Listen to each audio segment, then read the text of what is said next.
네, 본격 공부작업 팟캐스트 서울대는 어떻게 공부하는가 한재우입니다. 우리는 지금 토드 로즈, 오기 오가스, 다크호스 보고 있습니다.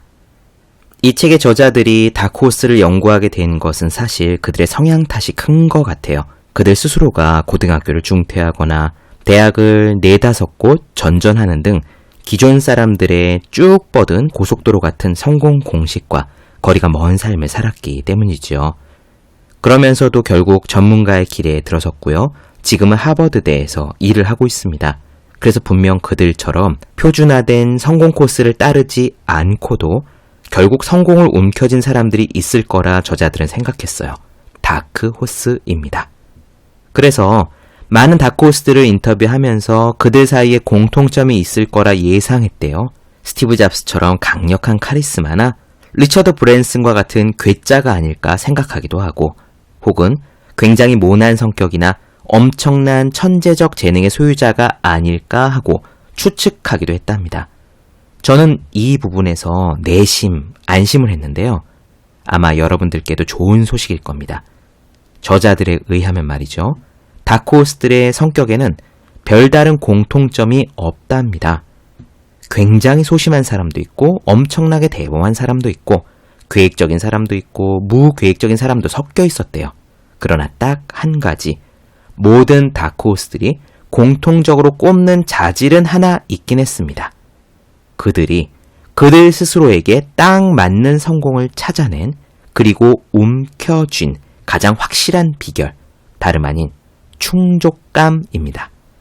자기가 하는 일에서 온전한 충족감을 느끼는 것, 어디선가 들어본 기억이 나시지 않습니까?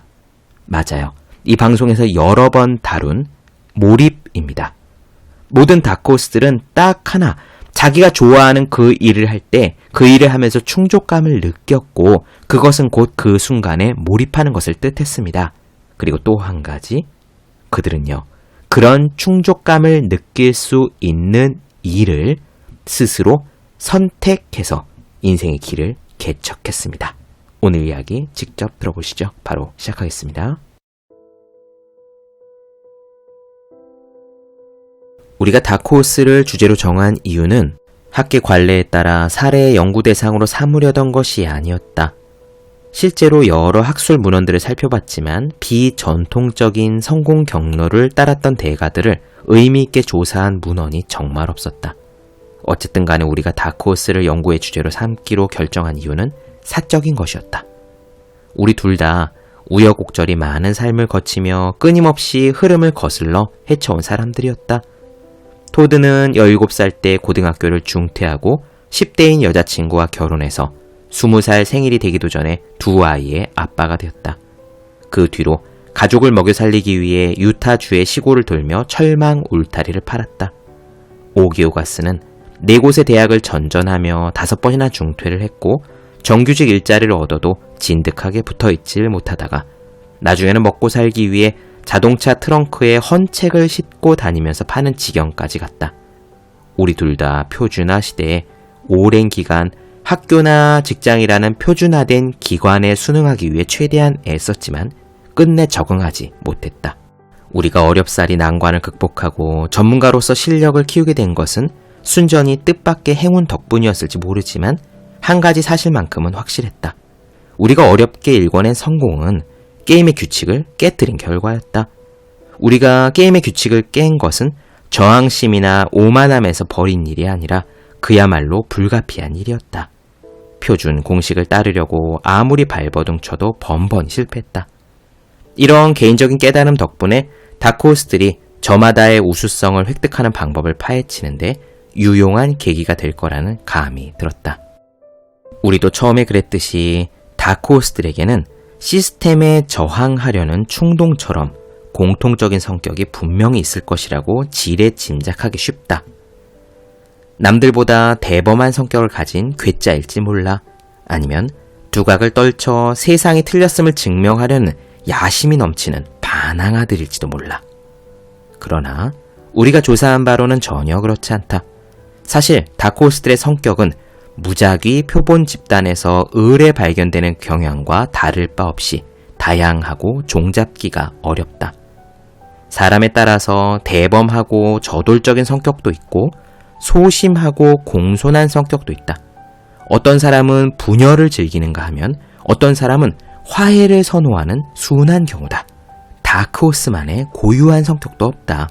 특별한 동기나 사회 경제적인 배경은 물론 공부 또는 연습 방법도 제각기 달랐다. 하지만 다크호스들을 하나로 묶는 공통점이 분명 있기는 했다. 그것도 알아채지 못하는 게 힘들 정도로 빤히 드러나는 공통점이다. 다크호스들은 다들 충족감을 느끼며 살았다. 이 프로젝트를 처음 착수했을 때만 해도 우리는 충족감이 공통점일 줄을 전혀 예상하지 못했다. 다크호스들이 우수한 경지에 이르는 과정을 살펴보면서 우리는 특별하고도 색다른 공부법과 학습 비결 혹은 연습 방식을 발견할 것으로 예상했다. 그러나 상당수 다크호스들은 그저 드러내놓고 직접 충족감을 언급했다. 그런가 하면 강한 목표의식을 간접적으로 언급한 이들도 있었고 자신의 활동에 대한 열이나 자신의 성취에 대한 자부심을 이야기한 이들도 있었다. 몇몇 사람은 진정성 있는 삶을 살고 있다고 표현하기도 했다. 또 다른 사람들은 이 일이 자신의 천직이라고 자처한 적도 있다. 이렇게 표현 방식은 각기 달랐지만 우리가 대화를 나눠본 다크호스들은 모두 현재의 자신에게 자부심을 느끼면서 자신이 하는 일에 깊이 몰입하고 있었다. 한마디로 말해 다크호스들은 의미 있고 보람찬 삶을 살고 있다는 거다. 물론 다른 사람들과 다를 바 없이 그들 역시 아이들을 재우고 자동차 할부금을 내고 이런저런 일상사에 시달렸다. 자신의 분야에서 더 높은 성취를 이루고 싶은 갈망도 똑같이 있었지만 그래도 대체로 그들은 아침마다 활기차게 일어나 일하러 나가고 밤에는 삶의 충족감을 느끼면서 잠이 드는 편이었다. 우리는 이런 특징을 발견하고 나서 무엇보다 중요한 깨달음에 눈을 뜨게 됐다. 더 깊이 파헤쳐 보니까 다크호스들의 이런 충족감은 그저 우연의 일치가 아니라 그들의 선택이었다. 즉, 충족감을 추구하려는 이 지극히 중요한 선택이 바로 다크호스들의 궁극적인 특징이라는 말이다. 사실 다크호스들이 이처럼 충족감을 우선시했던 선택은 충족감을 얻는 과정에 대한 일반적인 사고방식과는 다르다. 우리가 흔히 직업에서 대가의 경지에 이르면 그 결과로서 행복을 얻는다고 생각한다. 충족감은 우수한 경지에 이른 뒤에야 찾아오는 보상이라고 여기는 것이다. 하지만 자신의 직업에서 우수한 경지에 이르고도 행복하지 못한 사람들이 얼마나 많은가. 다크호스 프로젝트에서 만난 다른 대가들이 시사하는 가장 중요한 교훈은 이들이 우수성을 추구하면서 그 결과로 충족감을 얻게 됐다는 점이 아니다. 그들은 충족감을 먼저 추구하면서 그 결과로 우수한 경지에 이르렀다. 충족감을 주는 환경은 사람에 따라 다르다. 사람마다 저마다의 관심사와 욕구, 희망이 다르기 때문이다. 다크호스들은 어떤 일에서 우수해짐으로써 충족감을 느낀 게 아니라 자신만의 일에 깊이 몰입하면서 충족감을 느꼈다. 우리가 만나본 다크호스들은 개인성을 활용해서 실력과 즐거움을 둘 다 얻는 편이었다. 진정한 자신에게 가장 잘 맞을 듯한 상황을 선택했고 충족감을 주는 그 활동에 몰입함으로써 학습력, 발전력, 수행력이 최대화된 덕분에 자신의 직업에서 우수성을 키우기에 가장 효과적인 환경을 확보했다. 따라서 다크호스들은 이런 개인화 시대에 잘 들어맞을 만한 성공의 새로운 정의를 제시하고 있다. 개인화된 세상, 개인성이 정말로 중요하다는 점을 인정하는 정의다. 한마디로 말하면 이렇다. 개인화된 성공이란 충족감과 우수성을 모두 누리는 삶이다. 네, 본격 공부작업 팟캐스트 서울대는 어떻게 공부하는가 토드 로즈 오교가스의 다크호스 나눠드렸습니다. 더 많은 이야기가 궁금하신 분들은 제 유튜브 채널 제우의 서재, 네이버 블로그 생의 즐거운 편지, 카카오 브런치 한재우 브런치, 인스타그램에서 해시태그 제우의 서재 검색해 주시면 좋겠습니다.